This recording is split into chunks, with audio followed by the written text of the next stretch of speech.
Hi, thank you for listening to or watching the JT and Looney podcast. Straight ahead, we'll be talking to Kevin Iole, 17 years with Woo, and he's now at keviniole.com. He follows combat sports. It's Thruple Talk with Kevin Iole. How to love boxing and UFC equally, guilt-free. And we're talking about the great fights coming up in 2024 and reminisce. People who love boxing, UFC, and blood sport and fights love to reminisce about the past. And was the past better than the present? Etc. We're going to have fun talking blood sport. Combat sports with Kevin Iole straight ahead on the JT and Looney podcast. Welcome to the JT and Looney podcast.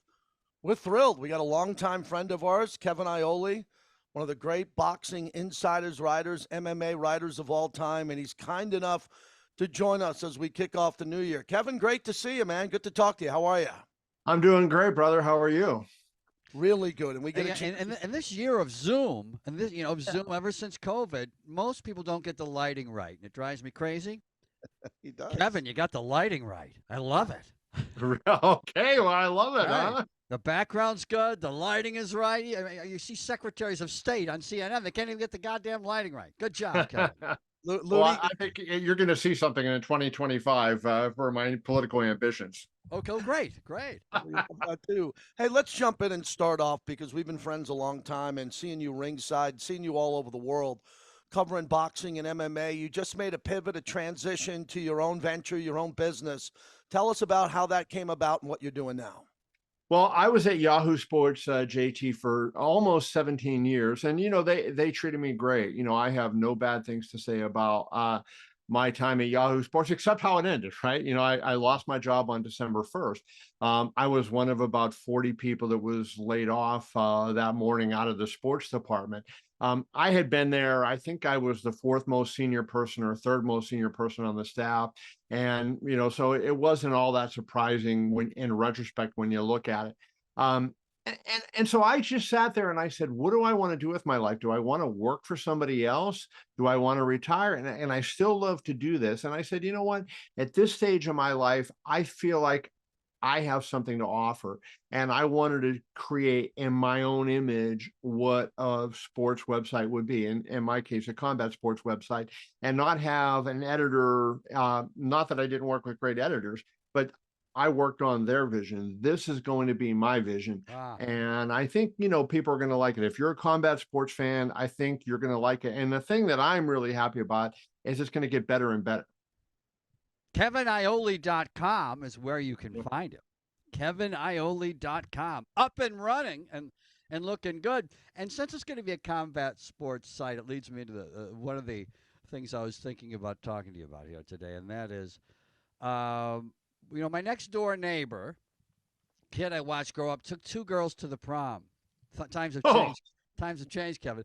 And when it comes to MMA and boxing, UFC and boxing, why can't we all take two girls to the prom? How come we can't all be Kevin Iole and like both of them without having to apologize?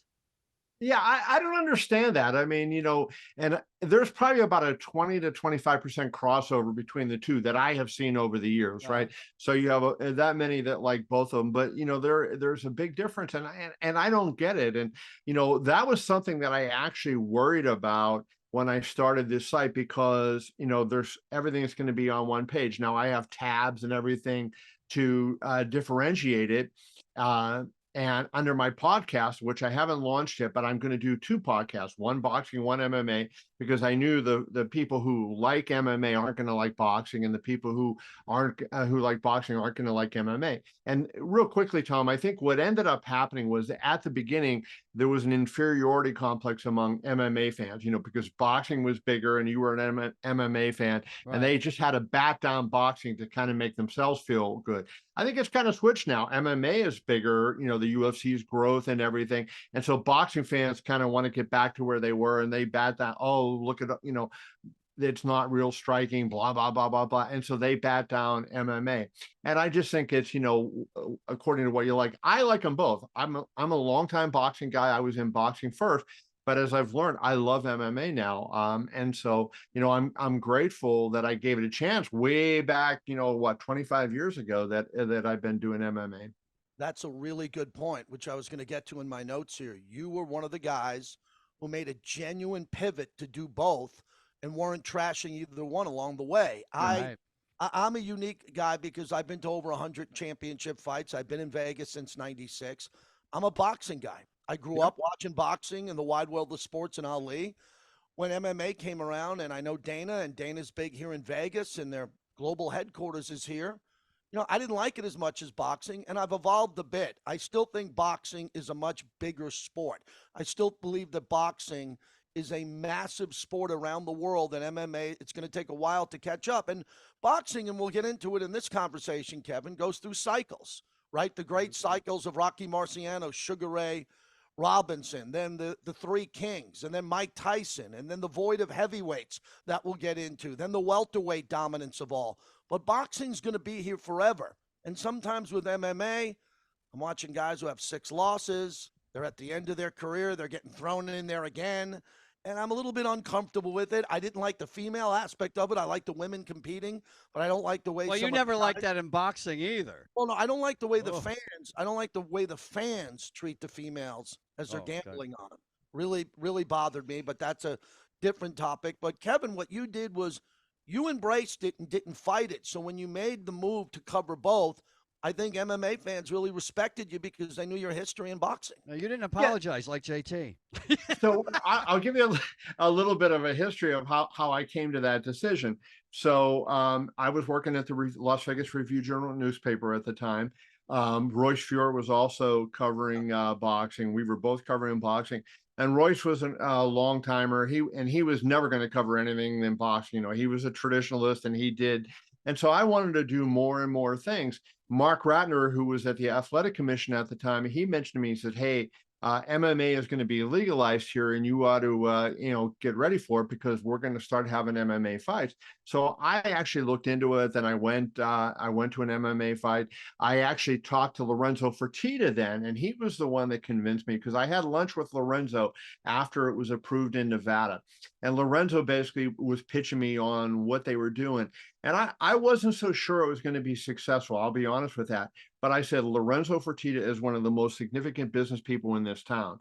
And if he believes that it's going to be successful, I think it's worth covering him because he's so significant in town. And so I followed the lead on it. And it took me a while to understand the sport, right? At first, I thought it was bad boxing, right?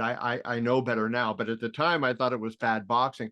I learned what the sport is all about, and it's been great for me. It's given me an entirely new career, and it gives me something that I love to do. I mean, MMA fights, the one thing about MMA, when you go to a card, and Dana White set this tone, but it now permeates all through MMA.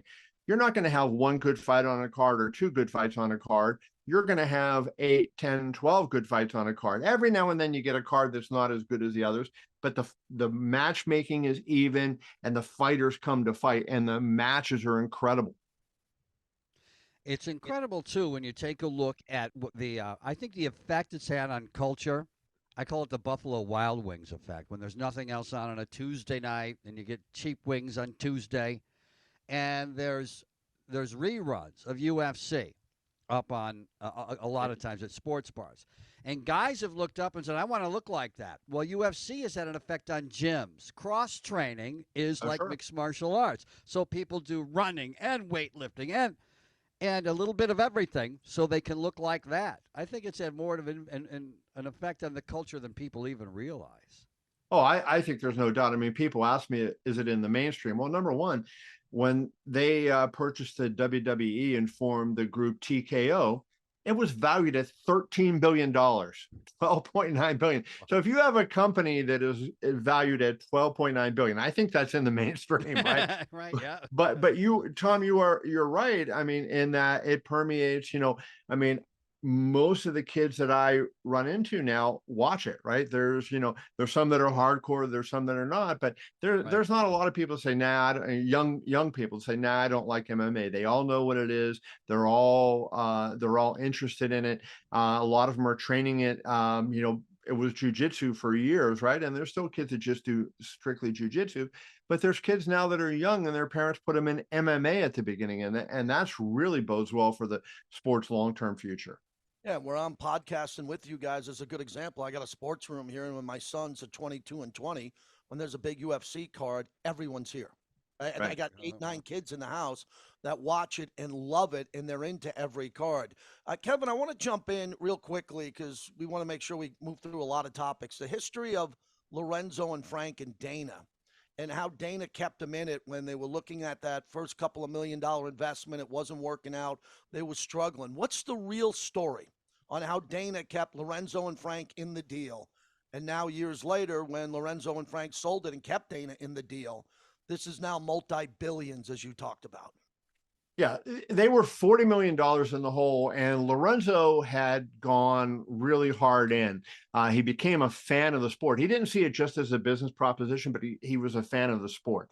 But what happened, it wasn't working. And Lorenzo came to the idea that, you know what, this is the right sport at the wrong time. And he just thought, it wasn't the right time and they were going to have to sell it, fold it, whatever. So Dana actually went on and looked at it, but the Ultimate Fighter was their Trojan horse, right? Because that was the way they reached a lot of people.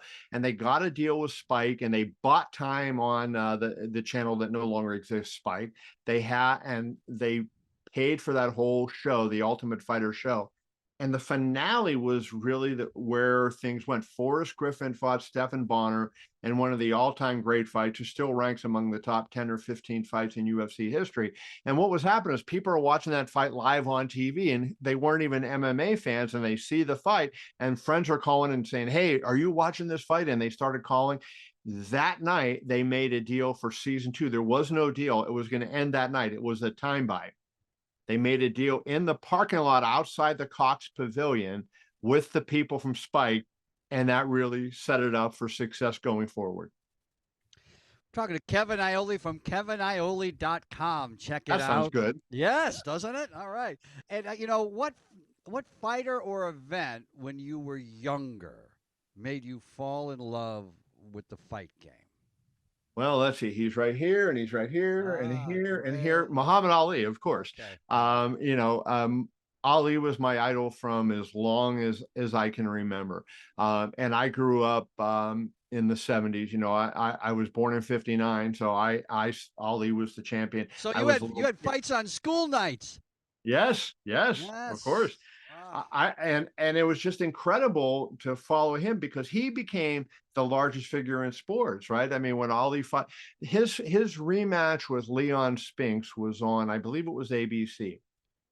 Primetime heavyweight championship rematch at the Superdome.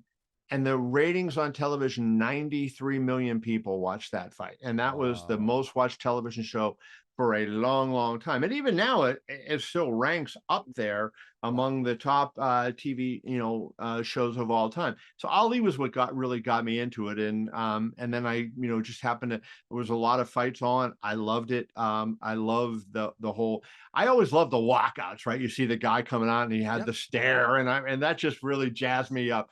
And so Dana and I share that, right? Because I've talked to him about that, and he had the same, he had that same appreciation for boxing back in the day and the walkouts and all that. And Ali is what got me where I am now. I have friends who grew up in Europe. Richard Schaefer is one of them. He's not a friend, but he grew up in Europe, whose family got them up at 3:00 in the morning to watch Muhammad Ali fights. I mean, that's the reach he's had, the effect he's had on people. Kevin, what do you say when people say Ali's the greatest of all time, even though he has losses, even though the end of his career was, kind of a struggle? And then Floyd, as we pivot, was undefeated. And then we saw great fighters in the prime of their career. And a lot of our viewers and listeners don't know about Sugar Ray Robinson, but they heard of him, and Jake LaMotta. How do you come to grips with that conversation about the greatest of all time? Well, it's easy. I mean, it's easy. Sugar Ray Robinson is the greatest fighter of all time, and nobody's close. Ali said that. Many people said that. Ali is the greatest figure in boxing history, and you could argue in sports history. The impact that he had on the world. I mean, look in, 1990, when he went to Iraq and met with Saddam Hussein and got hostages released. I mean, the impact that this guy had beyond the fights. When he died, one of the obits that we had on Yahoo Sports was, and there was a dramatic picture of Ali on the 8th floor of a hotel, and he was leaning out the window, and there was a guy that was on the ledge. He was threatening suicide, and he was going to jump. And the police and fire department were begging him not to jump. And he said, I want to talk to Muhammad Ali. Ali happened to be in LA at the time.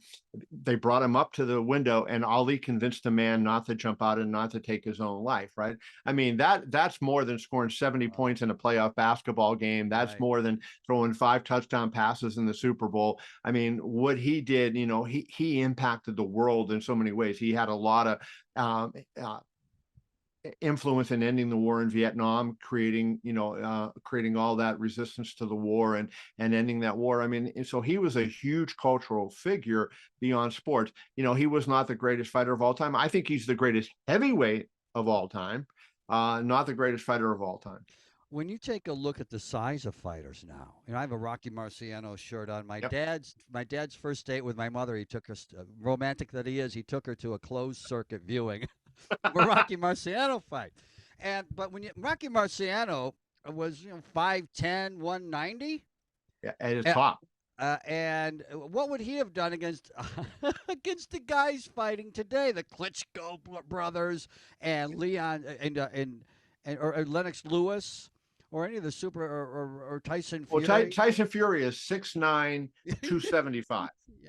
Right. So Rocky Marciano would be probably a light heavyweight, because light heavyweight's 175 and cruiserweight is 200. Right. That's a big gap, right? And if he was fighting in the 180s, if he could have made 175, which I think he probably could have done, then I think if he was fighting today, he would have been a light heavyweight. But I think, Kevin, put him aside. What about Ali and Frazier and those wonderful people, those great tough guys we watched growing up against these monsters that are heavyweight champions? So Ali. Skill, as Floyd Mayweather coined the phrase, skills pays the bills. Mm-hmm. And Ali had the skills that Marciano was a tough guy, right? Mm-hmm. And Marciano got in your face, and he had one of the greatest chins of all time, and he hit like a sledgehammer, and every punch he hit you with hurt on the arms and hurt on the shoulders. And, he beat you up, right? He would have still been able to do that, but these bigger guys would have been able to take those punches. But Ali would have been able to avoid a lot of those punches. So do I think that Tyson Fury would have been able to beat Ali? I think it was a fight, right? I think it's a fight. Tyson Fury at his best against Ali.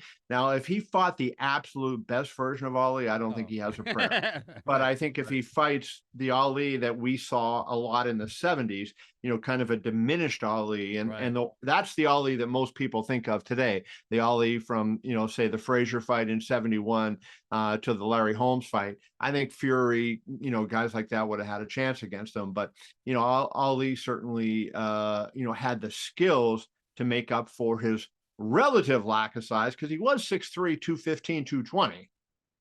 Yeah, let's pivot over to Evander Holyfield when we talk about light heavyweight, cruiserweight, then becoming a heavyweight. You and I sat ringside. I want to spend some time on Tyson Holyfield Fight Night. We'll get to that, but where do you put a guy like Holyfield all time, especially with the personal relationships? One of the great things I love about Kevin Iole is I've seen you in the back of these fights, in the front of the fights, ringside, and you built relationships with these boxers and trust over the years. Let's start with Evander Holyfield and his legacy.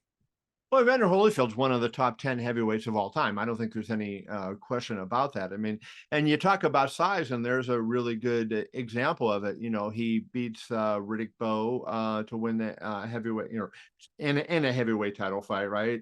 Bowe was 6'5", 250. They had an unbelievable series, that 3-fight trilogy. Holyfield beat Bowe. He first lost the title to Bowe in a classic fight, and then he came back and won the title back from Bowe. He has wins over Tyson. I mean, you look at his legacy. He stayed around too long, no doubt about it. Fought a lot of fights that, were beneath him, beneath a guy of his legacy. But he's one of the top 10 heavyweights of all time. One thing about him, too, is recuperative process. Sometimes you would think he was gassed in the 5th or 6th round, and then the 8th round comes and the 9th rounds come, and he's not gassed anymore. His No better than ability. in that first Bo fight. I mean, you Oh remember my he was God! just about out and came back. Yeah, and I mean, so Holyfield, he was just a guy that his desire was so great. And he's one of only two guys. Well, he's the only guy right now, the undisputed cruiserweight champion, and undisputed heavyweight champion. Alexander Usyk was undisputed cruiserweight champion, and he now has 3 of the 4 belts at heavyweight. So if he beats Tyson Fury, then he matches Holyfield's feat. Kevin Iole's our guest. So, how do you come to grips with Tyson's legacy? You and I were there for Bite Night, and all the great Tyson fights that I happened to see in Vegas. For Tyson and the impact that he's had on boxing, going to federal prison for a crime where he served it and still gets standing ovations. Most people don't get that type of treatment still when he walks into a room. His health going forward, his mental health. I mean, you've had a lot of conversations with Mike Tyson. How do you describe him big picture? Well, I think when we look at Tyson, he's a deserved Hall of Famer. Is Tyson the greatest heavyweight of all time? A lot of people will say yes, but he's not even close to the greatest heavyweight of all time. He got in, he lost most of his big fights, not all of them his big fights, but Lennox Lewis fight, Holyfield fight, the Buster Douglas fight. You think of the big fights that Mike took, and he lost most of those fights. An outstanding heavyweight. Fast hands, unbelievable power. I think a little bit of his problem, was that style he had, that the head movement, the head and shoulder, and moving like he did. That style does not last a long time, right? And you end up getting hit after a while on that. And that's what happened as he went on in his career and started fighting, some of the guys like Lennox Lewis. Those guys, were able to hit him and hurt him in a lot of those fights. But, Tyson's an iconic figure in the sport of boxing. And I think when you think of who were the big, Floyd has sold the most pay-per-views, but I would say the biggest pay-per-view draw was Tyson, because Tyson sold, and he just came back in that exhibition fight in, what was it, 21 against Roy Jones, and it sold 1.6 million. Right. He was 50 years old, and he came back. And when he was in his prime, there weren't that many homes, but he had this astronomical rate of sales rate that he was hitting,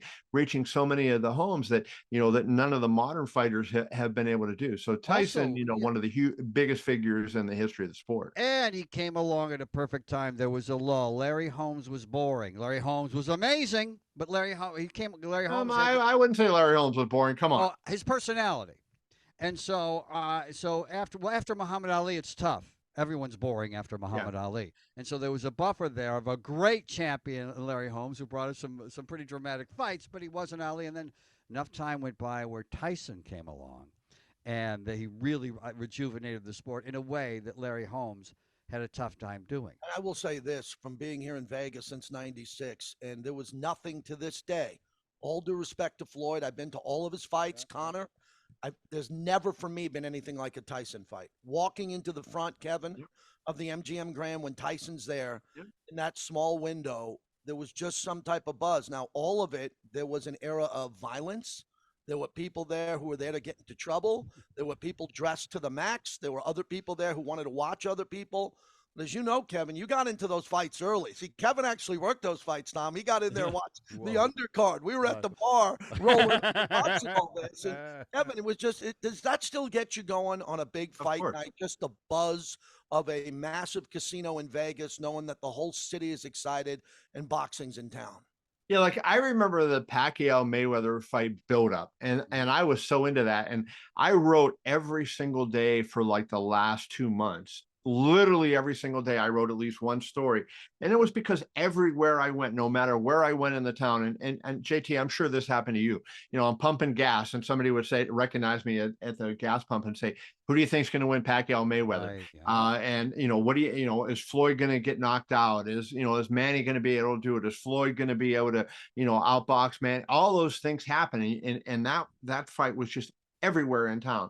And that really, like, when you're in an event like that, is that big, and it kind of feels like your favorite team is in the Super Bowl playing in your town. I mean, that's there's nothing like it. That's a great segue. Kevin is great at this. The segue is, why wasn't that fight made earlier? And my follow-up to you is, And we were brought up with Don King and Alan Hopper. My big break is Don brought me in. We built a really sincere, good relationship. And Bob Arum, who I see often, who's great friends with Mark Davis, the owner of the Raiders. Yep. Going back to Pacquiao and Mayweather, and the follow up is, how frustrated does Kevin Iole get when a great fight isn't made in the prime of a fighter's career? And you're arguably the biggest writer in the sport, and you know these people, and they can't make a fight. As a matter of fact, Kevin, when you're at that gas station, how many years were people asking you for Pacquiao, Mayweather? Well, I was going to say the question that I used to get on Sports Talk Radio all the time, Kevin, do you think that Mayweather and Pacquiao will ever fight? Yep. That was the question I would get all the time, and it happened from fans as well. Then I loved it a lot better when they were asking me who I thought would win, than whether they would fight. But of course, it's frustrating because Mayweather Pacquiao worked out in the end for both of the guys because, Floyd made $300 million. And a funny story that night, if you remember, the press conference was in the ring after the fight, and it was facing, I think, east. And we were on would have been the north side of the ring, the media. So when the press conference ended, I got up and was walking over to my seat, and Floyd's getting out of the ring. And he whispers to me and says, "Come over here." And he was wearing a leather jacket. So I walked over to him, and he pulls his coat open and he takes an envelope out. And he says, "Look at this." And he opens the envelope, and it was a check made out to him, signed. It was a valid check for $100 million. And that was his guarantee that night. Wow. So he got a check. Now he made several $100 million more off the pay-per-view, and as well as he made money from every beer that was sold and every box of popcorn that was sold. Al Heyman did an unbelievable deal for him that night. But yeah, so I looked, and there was a check, and I went to take a picture of it, and he's like, no. He's taking the folded away. But that, like, when you think of the amount of money that was involved in a fight like that, and they had a $72 million gate. Mount Rushmore of boxing or UFC events that you've been to. Well, I would say, that I've been to, Corrales Castillo would be number one in boxing, right? I mean, if you're going to say, what are my Mount Rushmore fights in boxing, Ali Frazier 1 and Ali Frazier 3. Ali Frazier 1 is just the fight to me, the greatest fight of all time. Ali Frazier 3, the Thrill in Manila, just, an unbelievable action fight. Hagler Hearns, maybe the greatest 3-round fight of all time. And then wait, Kevin, watching on television doesn't count. I'm talking about the ones you went to. So so that's fair. So, but Corrales Castillo was the best because of how great the fight was, and then the end of it. The War Gotti fights, all three of those fights were just incredible.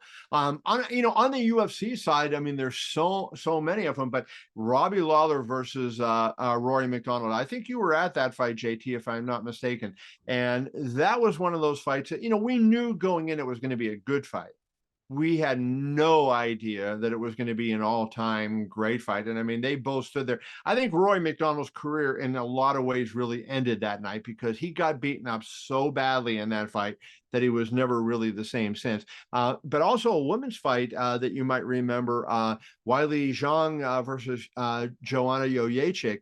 And that was the last fight before the pandemic stopped things. And that was just such an incredible fight. And Joanna had that egg on her forehead, and it was just nonstop punching from beginning to end. There have been so many great fights over the years. Cuello, Arguello, and Pryor. That was one of them. I mean, that first fight in the Orange Bowl. Oh my God.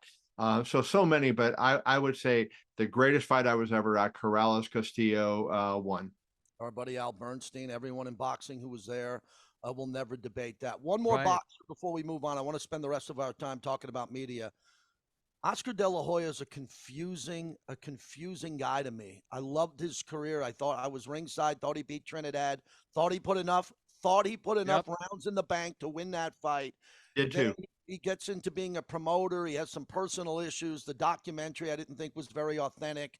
And what's going to happen with Oscar De La Hoya going forward with Bob Arum? As we're out of the Don King era of promotions, Eddie on the other side of the pond. What's the role of Oscar De La Hoya? How do you explain him, Kevin, going forward? Well, Oscar's company is one of the main promoters. They have regular fights. Oscar's moved to Henderson now. He lives in Henderson, Nevada. He said he wants to move Golden Boy here, so we'll see if he follows through on that and does that.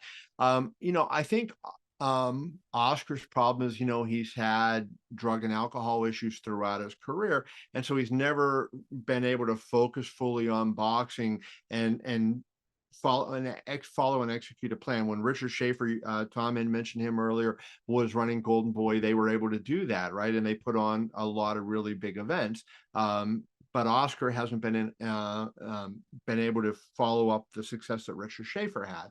I think if Oscar, would bring in a business person that kind of would be taking over that Richard Schaefer role, and then Oscar be the public figure and get out there and sell the fights and talk up the fights.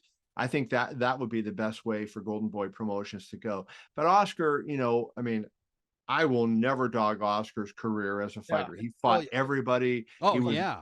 as brave as they came. He went up fought Bernard Hopkins. There was nobody that he ducked. As a promoter, I think it's been more of a mixed bag. And certainly he's had a lot of issues outside the ring, as you referenced that documentary, that have impacted him.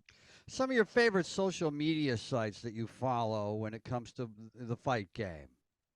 Well, obviously Michael Bisping on Twitter is a really good one to follow, for the UFC Hall of Famer, and he has a lot of good stuff because he'll give you really good breakdowns of fight. But Michael Bisping is a hilarious guy, right? And you're going to go out there and you're going to see some very funny. He did a tweet the other day where he was standing at a urinal on Madison Square Garden, and he said, one of my favorite peas, and he's standing there peeing, and all these people are cheering him on and taking pictures with him, and he's standing in a freaking urinal. So with Michael Bisping, you never know what you're going to get.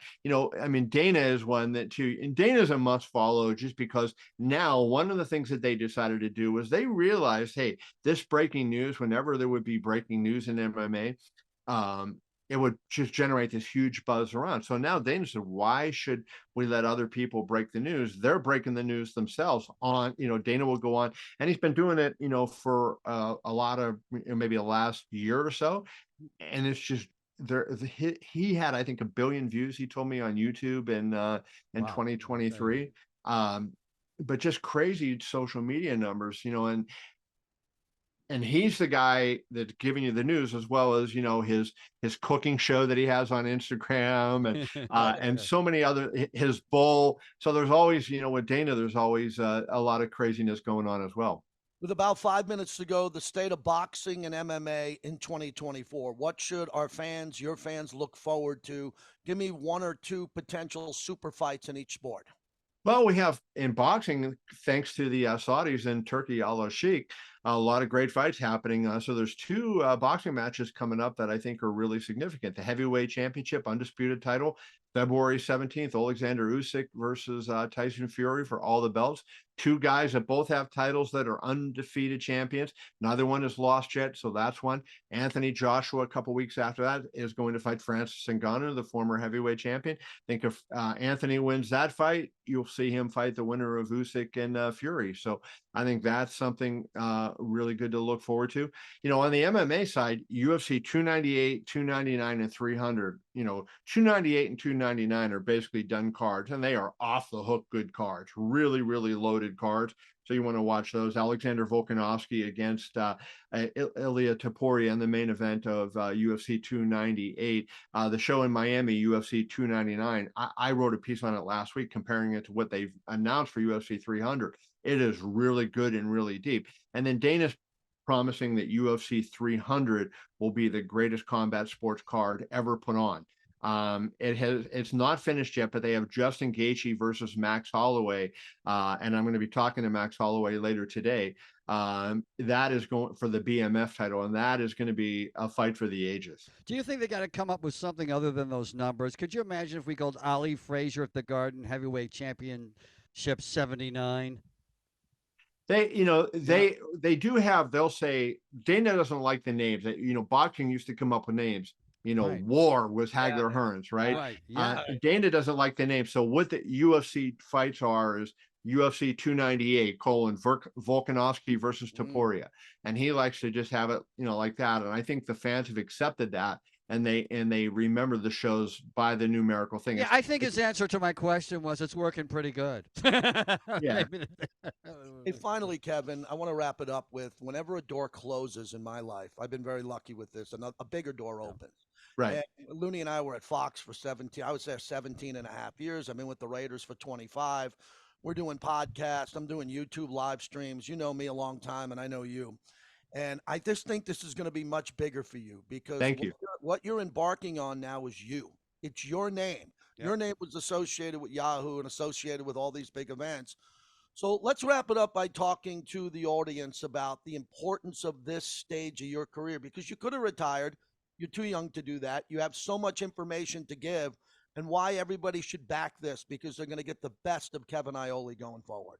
Well, if you looked at what I did on Yahoo, like, writing features and writing columns, I'm still going to do that. But because Yahoo was such a big site and it wasn't a general interest, it was a general interest site and not a combat site, there was prospects I couldn't write about and smaller cards that were really good fights that I couldn't write about because they didn't have the big, wide sex appeal that some of the bigger cards have. I'm going to be able to do that now. I'm going to be able to respond instantly to anything that happens. There's a big fight announced, boom, you're going to see a story by me or a YouTube video by me talking about it. And I'm going to have a lot of different areas. I'm going to do podcasts. I'm going to have interviews with a lot of fighters up on my YouTube page that'll be then put on my page. Right now I'm working on a poll. Who do you want to see in UFC 300 and get a conversation started where the fans can engage with each other. So I'm going to have varied content. There's going to be a ton of content from me. Believe me, there's already a lot up there. If you go onto my site and peruse it, it's only been up one day. There's like, I think 80 stories on there already.